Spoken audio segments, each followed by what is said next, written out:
Hello all. April 17th, 2012. A lot has been going on. Let's just go right over to Brent Crude. Alright, it looked like it today started about 118.8 or so. And then just kept going down, all the way to about 118. Then went back up to almost 119.2. Went back up to almost 119.1. So, came back down to 118.2 and then is right now somewhere around almost 119. So we'll just call it 119. Inexpensive. Expensive. Alright, one of our watchers on YouTube had this to say.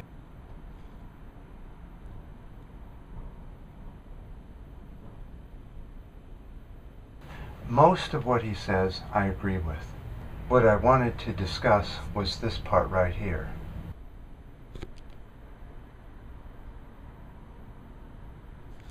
His comment is on the April 11th, 2012 Peak Oil News Update. Alright, let me explain to you why it is time for alarmism. Let's go to the board.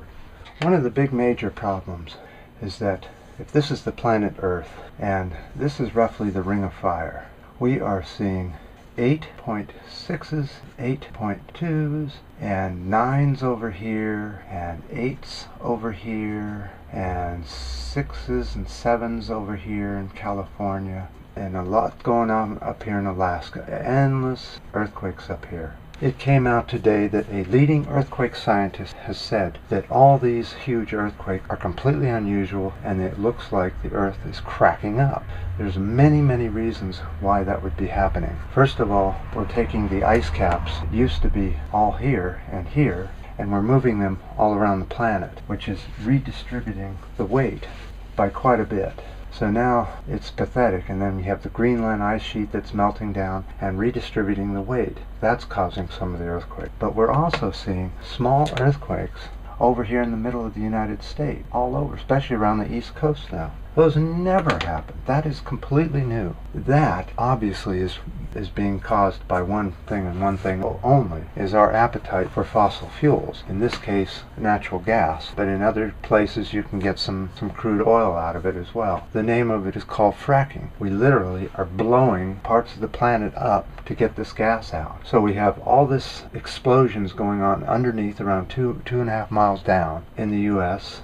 China's getting into it heavily, Russia, and South America, and every place it's happening you're seeing more and more earthquakes. We're also bombing the crap out of the poor planet with super bombs of one form or another, after terrorists or something like that. We're just literally pounding this poor planet to death. Now I bet we wouldn't be doing that if we looked at it a different way. Our planet can be like this, and we're inside of a bowl. We're just outside the bowl. If we were in the bowl, do you think we would be banging our way through the planet? And the leading theory on Venus, the planet Venus, is the reason that there aren't any craters on the planet's surface is because the entire surface of the planet inverted and fell inside its own liquid and then made a whole new planet on the outside. Now, is it possible that all of our fracking and explosions and bombs are going to do the same thing to the planet Earth? I don't know. To me, that's alarming. That needs to be alarming.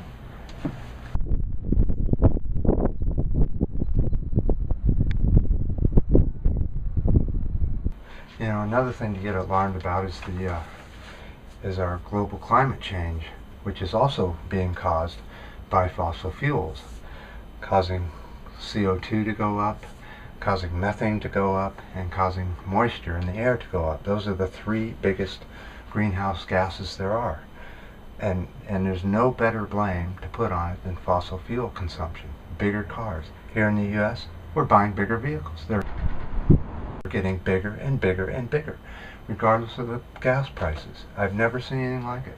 We have these little tiny cars and we have these gigantic cars. We're just, one of the reasons to give this news out is so that we have time to take that knowledge that we have and fix these problems. By ignoring the problems and just saying they're not happening, that's not a fix. That's just crapping out. That's throwing garbage to our children and not fixing anything. So before I get too irate here, I'm definitely sounding the alarms. It's definitely time to get out, open up the window, and scream, "I'm mad as hell and I'm not going to take it anymore." Okay, let's go look at the barges in the bay.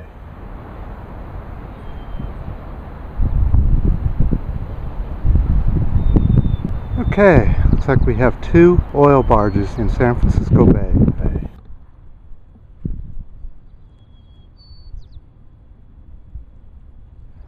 So as I'm making this video throughout the day, I noticed that there's headlines that just keep coming up. Here's another one.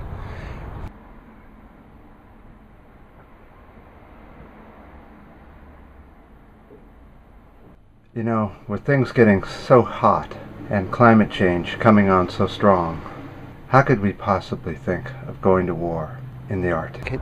Can you believe that? We're getting ready to have war in the Antarctic. One of the last pristine places that hasn't seen much war, if any. Why are we, and we're not even worried about that. Let's just go for it. Let's fight over the Antarctic. You know, in the 60s and 70s, there was an idea of turning the Antarctic into a park for everybody. There was nobody that owned it. What happened to that?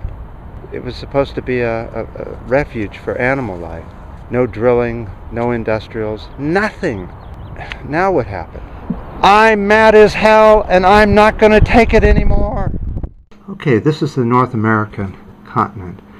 And as you can see, Alaska is constantly having earthquakes because this part of the Pacific plate is moving that way, underneath Alaska. It is also moving this way, but has been hung up right here for about 100 and some odd years. It has not been broken at all. So it's been basically earthquakes from here all the way down. Now there was one off of Seattle last year, which was very alarming. But here's the issue. If that chooses to pop and go up underneath, it will cause such a huge tidal wave. It will probably wipe out most of the cities on the Pacific Rim. And there's a lot of cities out there vulnerable to a 1,000-foot wave or bigger. So why are we going to go and drill and frack up in here and all over in here? What are we thinking? If we dislodge that section right here, and again we've got Yellowstone, which is acting up, and we don't know whether that's going to be a super volcano when it blows or a regular volcano. But anyway, I appreciate your comments,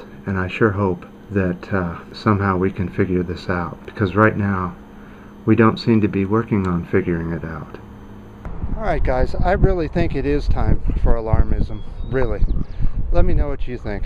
You know, that's what Pink Barrio is all about, is that's what my blog's about, is telling people, alarming people of what we're doing. You know, we tend to be so into the gadgets of our choice, me included, that we don't always see what's going on. And you know, things are going on, and they're going to happen. And if we choose not to see it, you know, it doesn't make it not happen. So till next time, I'm mad as hell and I'm not going to take it anymore.